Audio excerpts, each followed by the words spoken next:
I am Maria Garcia de Fleury. Saint Cyril was a bishop of Greek origin who lived in the 4th century, considered one of the most important exponents of patristic, the period of the Father of the Church. Thanks to his contribution to the development and clarification of the Christian doctrine. He was born in Jerusalem around the year 315. He was about 30 years old when Saint Maximus of Jerusalem ordained him as a priest and entrusted him with instructing catechumens. He carried out this task for many years, something that forced him to study and learn more closely about the contents of the faith. He wrote and made contributions that were crucial to the theology of the sacraments, especially baptism, confirmation, and the Eucharist. He was Bishop of Jerusalem, being at all times a faithful expositor and defender of right doctrines, since the 4th century was a time of great theological struggles. The doctors wrote, argued, attacked each other.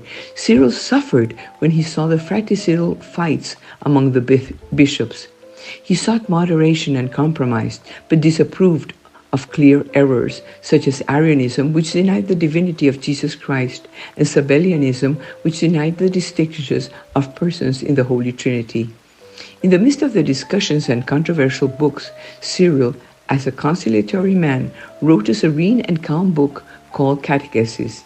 His catecheses are a model of simplicity and depth. He carried out the synthesis of the doctrine and morality and oriented them to the sacramental celebrations in which the salvation of the whole man is realized.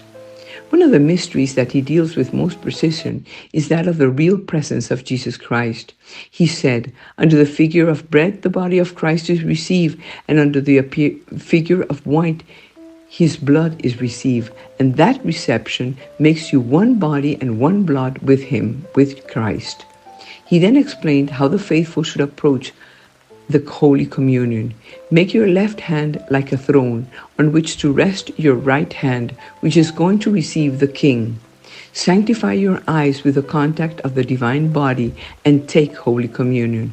Do not lose the slightest part. Tell me, if you were given gold bars, would you keep them with the greatest care?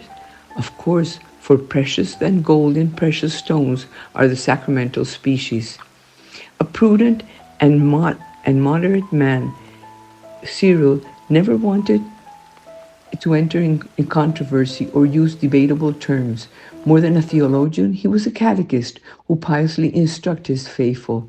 The Church has always honored him as the Prince of Catechists. Saint Cyril had an important participation in the Council of Constantinople, who was the second ecumenical council in history, held between May and June of the year 381, with a very clear argument against Arianism that denied the divinity of Jesus Christ and the pagans in the political and ecclesiastical field. The council fathers said of him that Cyril was a brave fighter to defend the Church from the heretics who deny the truth of our religion, terms in which two important characteristics of Saint Cyril are underlined and that are necessary in every catechist: courage and capacity for spiritual struggle. Both traits must also be linked to study and prayer, to always live in the presence of God, because with God we always win.